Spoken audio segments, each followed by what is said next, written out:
reliance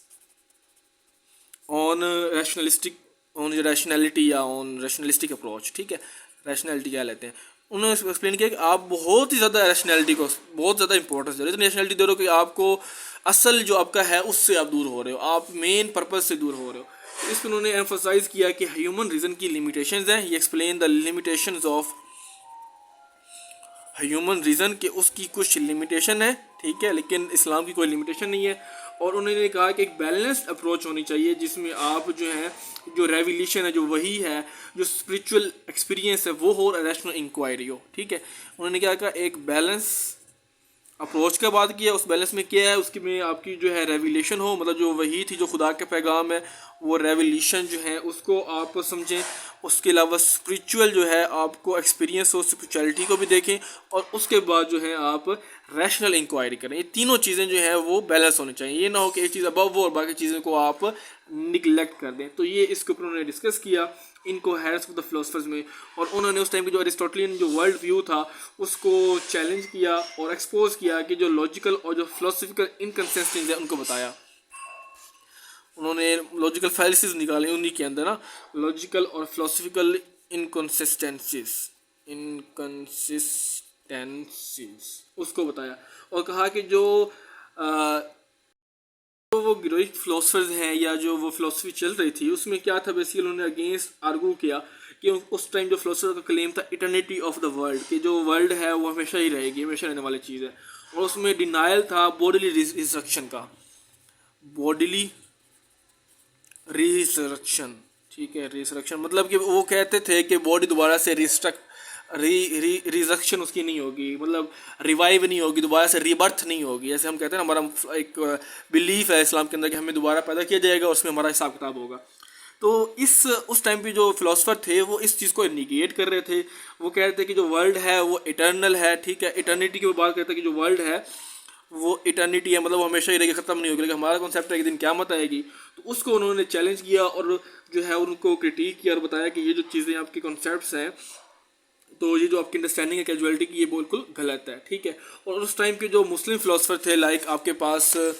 मुस्लिम जो फ़िलोसफर थे, इब्न सीना ले लें जिसको एविसीना कहते हैं, इब्न सीना, ठीक है, और उसके अलावा जो अल-फराबी थे, इवन वो भी जो है इनके जो ग्रीक फ़िलोसफी हैं उनसे एग्री कर रहे थे। तो उन्होंने उनको भी डिनाउंस किया इस बुक के अंदर कि आप जो है इस्लाम को जो है वो अंडरस्टैंड करें और ग्रीक फ़िलोसफी के ऊपर ज़्यादा इन्हसार ना करें। तो वो चीज़ें उन्होंने बताई। का निचोड़ निकालने था इनकोहेरेंस ऑफ फिलोसफर्स, तो उसमें पता चलेगा इनका जो सेंट्रल थीसिस है, बेसिकली वही चीज़ इसको बार बार रिपीट कर रहे हैं कि जो फिलोसोफर हैं वो नॉलेज की परसुएट में, नॉलेज को हासिल करने में इतना आगे चले गए हैं कि वो सिर्फ रीज़न को ही यूज़ कर रहे हैं, ओनली रीज़न को वो यूज़ कर रहे हैं, और वो जो बाउंड्रीज़ हैं जो कि एक लिमिटेशंस हैं इस्लामिक बिलीफ्स के, उनको उन्होंने क्रॉस कर दिया है, ओवर स्टेप कर दिया है, और वो इस्लामिक बिलीफ को अंडरस्टैंड नहीं कर पा रहे। तो ये चीज़ उनकी मेन जो है आपका थीसिस है, उनका एक क्रक्स है। उन्होंने कहा कि जो फ़िलोसफी है, जब इसको आप रिलीजियस गाइडेंस से डाइवोर्स कर देंगे, मतलब आप फ़िलोसफी को रिलीजन से निकाल देंगे, रिलीजन को आप इम्पोर्टेंस नहीं देंगे, तो आपके जो कंक्लूजन्स होंगे वो इरोनियस होंगे, फॉल्स होंगे, फ्लॉड होंगे, और आप जो है इस्लाम की जो फंडामेंटल जो टीनेट्स हैं उनको अंडरस्टैंड नहीं कर पाएंगे, ठीक है। तो इस हिसाब से उन्होंने कहा कि जो फ़िलोसफर्स हैं वो उनका जो क्लेम है उनमें कोई एविडेंस नहीं है, ठीक है, और वो बहुत ज़्यादा ही जो है रीजनिंग ऊपर रिलाई कर रहे हैं।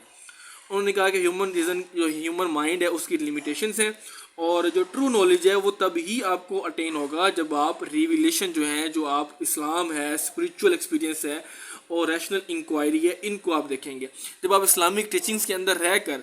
ठीक है, रेविलेशन जो रिवील हुई थी जो वही है, जो कुरान मजीद है, आपके पास जो स्पिरिचुअल एक्सपीरियंस है वो करेंगे, तो तब ही आप ट्रू जो नॉलेज है उसको हासिल कर पाएंगे, ठीक है। ट्रू नॉलेज होता है कि इस्लामिक टीचिंग की पैराडाइम में आपने रह कर ही सारी चीज़ें देखनी है। तो ये उनका जो टेक्स्ट था वो बहुत ही सक्सेसफुल रहा, और अशारत स्कूल के मतलब जो है उसमें देखें तो इनकी काफ़ी इनको मतलब सक्सेस मिली, माइलस्टोन है, ठीक है। उसको उन्होंने मतलब जो है उससे भी मतलब जो है उन्होंने अप्रिशिएट किया इस्लामिक फ़िलोसफी के अंदर और थियोलॉजिकल डिस्कोर्स के अंदर। और ये जो बुक है वो फेवर करती है फेथ को और फ़िलोसफी, ठीक है, जहाँ पे आप मेटाफिजिक्स की बात करते हैं या नॉलेज ऑफ डिवाइन की बात करते हैं। तो क्योंकि अगर आपने खुदा को समझना है तो आपको रिलीजन समझना पड़ेगा, तो ये सारा इसके अंदर आ जाता है। अब नेक्स्ट हमारे पास थर्ड है इम्पैक्ट। अब इसका इम्पैक्ट क्या हुआ, इम्पैक्ट ये हुआ कि अल-गज़ाली ने जो क्रिटिक किया रैशनलिज्म के ऊपर, ठीक है, इन्होंने क्रिटिक किया रैशनलिज्म के ऊपर, वो बहुत ही इन्फ्लुएंशियल था, ठीक है। इससे क्या हुआ कि एक तो इन्होंने बिल्कुल ही रीज़न को बिल्कुल ही रिजेक्ट नहीं किया, मतलब उन्होंने रीज़न को एक्सेप्ट किया, लेकिन उसकी एक लिमिटेशन बताई कि आप एक्सेसिव यूज़ ना करें, excess of everything is bad कहते हैं ना, उस हिसाब से कहा कि उन्होंने ऑल टुगेदर रिजेक्ट नहीं किया, बट ओवरऑल उन्होंने जो उसकी आप क्या लें कि लिमिटेशंस है रीज़न की, उनको हाईलाइट किया, ठीक है। और उन्होंने ये कहा कि जो बाउंड्रीज है उनको रीडिफाइन किया जाए, ठीक है। रीज़न का जो प्रॉपर रोल है वो इस्लामिक थियोलॉजी के अंदर वो बताया जाए, ठीक है। अल-गज़ाली ने जो है वो अपनी लेगेसी छोड़ी, ठीक है, और उन्होंने जो एक्सेसिव रैशनलिज्म है उसको क्रिटिक किया और एफर्ट्स की कि एक होलिस्टिक और एक बैलेंस अंडरस्टैंडिंग हो नॉलेज की, क्योंकि उस टाइम नॉलेज बहुत ज़्यादा था फ़िलासफ़ी में ना, तो उन्होंने कहा कि इनकी एक होलिस्टिक और एक बैलेंस जो आपके पास अंडरस्टैंडिंग है वो होनी चाहिए, ठीक है। तो इस हिसाब से हम जो है अल-गज़ाली को टॉर्च बेयर कहते हैं, क्योंकि उन्होंने जो है रैशनैलिटी को, फ़िलासफ़ी को तबाह कर दिया, मतलब धज्जियाँ उड़ा दी। तो इस वजह से उनको कहा जाता है कि torch bearer of Muslim rationalistic renaissance, ठीक है, क्योंकि उन्होंने जो काम किया वो बहुत ही इंपॉर्टेंट था कि मुस्लिम के अंदर रैशनलिज्म को उन्होंने सही बताया, प्रिवेलिंग जो फिलोसफिकल डिस्कोर्स था उसको चैलेंज किया, निगेट किया, और एक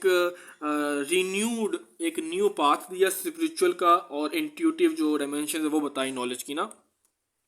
ठीक हो गया। इसके अलावा ये कैटलिस्ट का रोल इन्होंने प्ले किया सब्सिक्वेंट मुस्लिम स्कॉलर्स के लिए, मुस्लिम जो स्कॉलर्स इसके बाद आए उन्होंने अल-गज़ाली को पढ़ा, वहाँ से इन्फ्लुएंस हुए, ठीक है, और ताकि वो रैशनलिज्म के अंदर इंगेज हो, और उनका अपना जो है मुस्लिम जो फ़िलासफ़र्स हैं उनका अपना जो है